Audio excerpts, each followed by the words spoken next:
Hey everyone, I'm glad you're here and taking the time to reflect on something that so many people quietly struggle with. Today, we're breaking down one of the most common and emotionally overwhelming questions survivors ask when they finally recognize the patterns of narcissistic behavior in someone they love.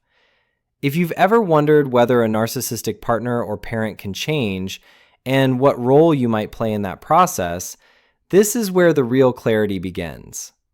When people first start their trauma recovery, something shifts inside them.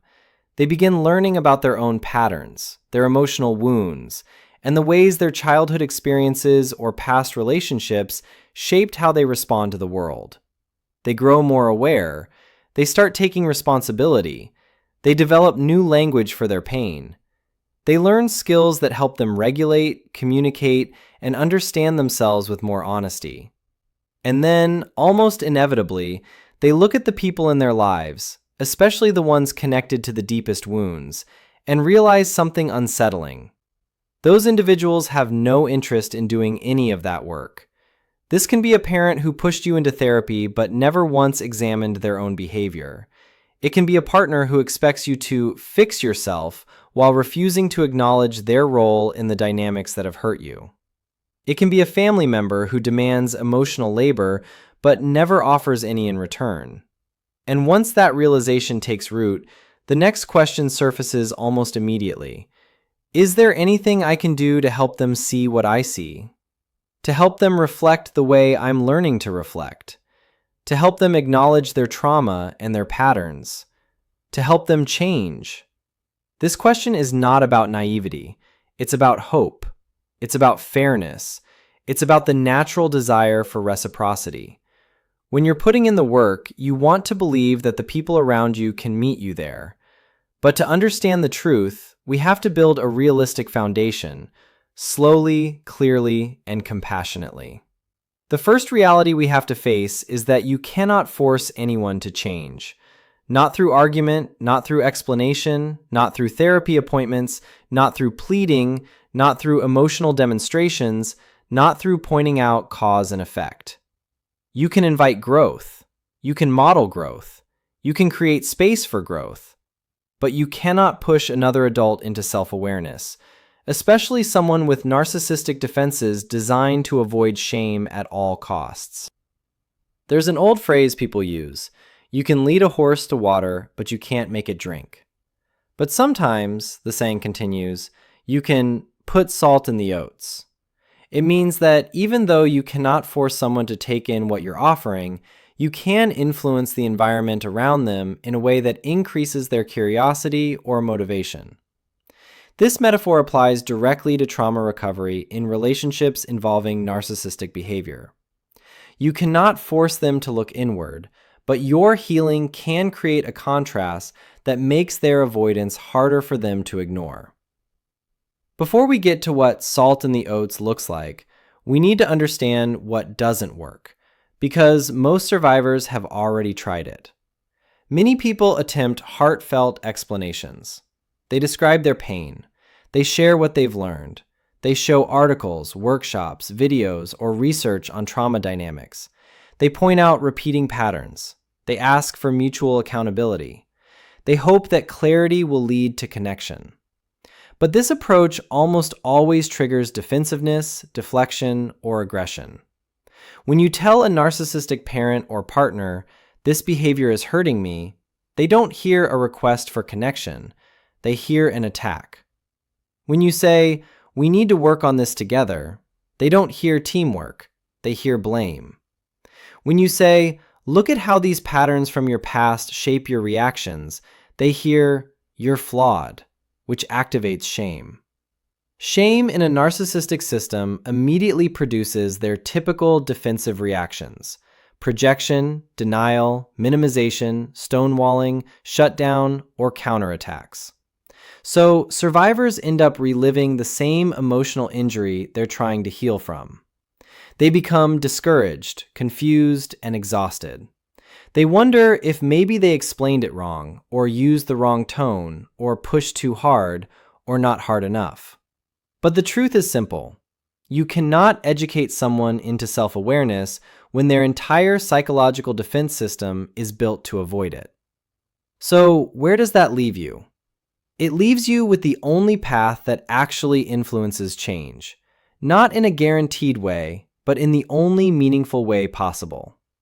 A narcissistic partner or parent becomes open to change only when they see you changing so consistently and so firmly that your transformation disrupts the familiar dynamic.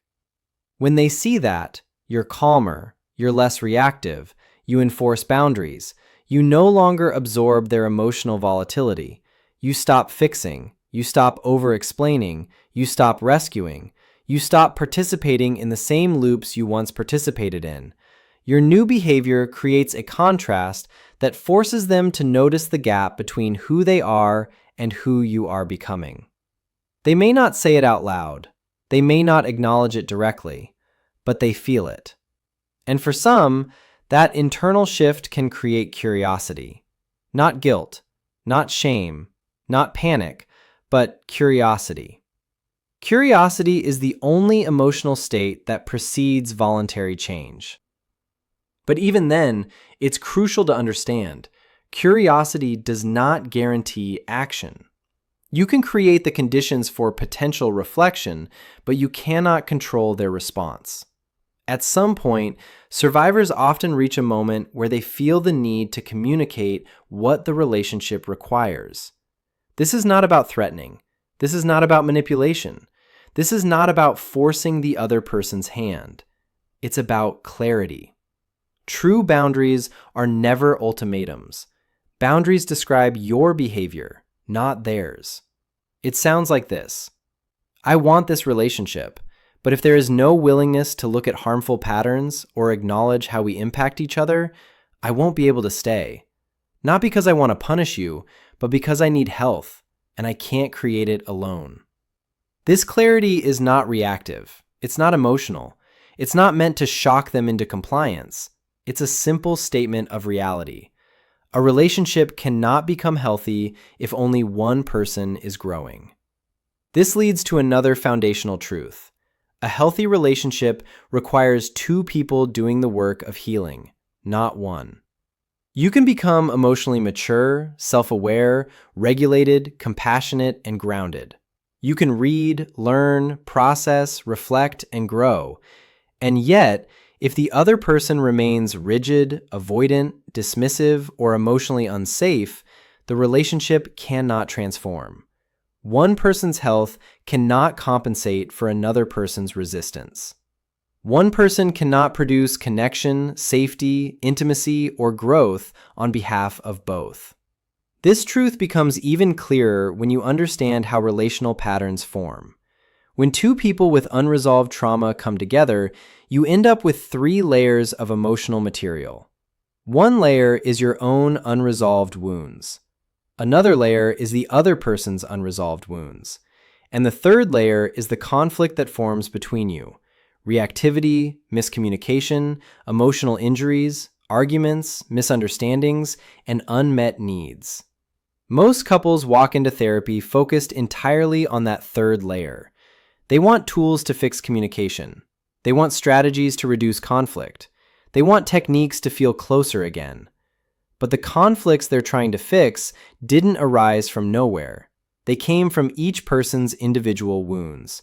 Those wounds shaped their reactions, their defenses, their triggers, and their emotional patterns. The third layer, the relationship problems, cannot change without healing the first 2 layers. A narcissistic partner or parent is unwilling to look at their first layer.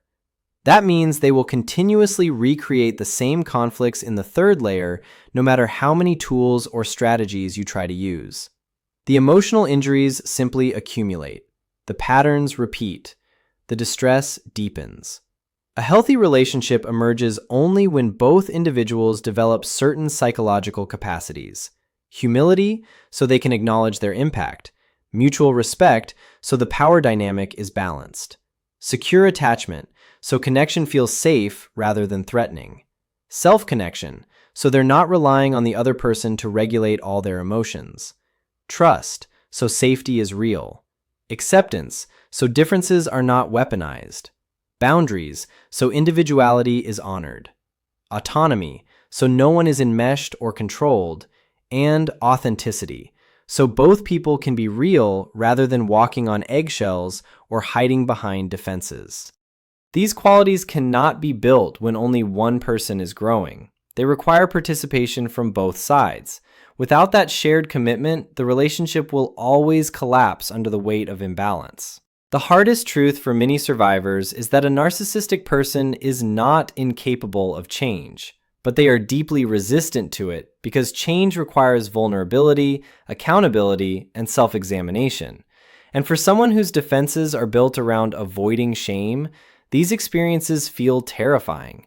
So the most honest answer to the question, can I change a narcissist, is this: you cannot change them, but you can change yourself. And your healing creates the only conditions in which they might become willing to reflect. But whether they take that step is beyond your control, and your life cannot be built around someone else's refusal to grow. Your healing is your responsibility. Their healing is theirs. And sometimes the most compassionate choice you can make for yourself is to stop waiting for someone who has shown you repeatedly that they are unwilling to meet you at the level of health you are now capable of creating. Your growth will clarify the path forward. Whether they choose to walk with you is up to them, but whether you continue walking is up to you. Thank you for being here, for listening, and for doing the work of understanding these patterns with honesty and courage. If you found this helpful, don't forget to like, subscribe, and share it with someone who might need this clarity today. Your healing matters, and you don't have to navigate it alone.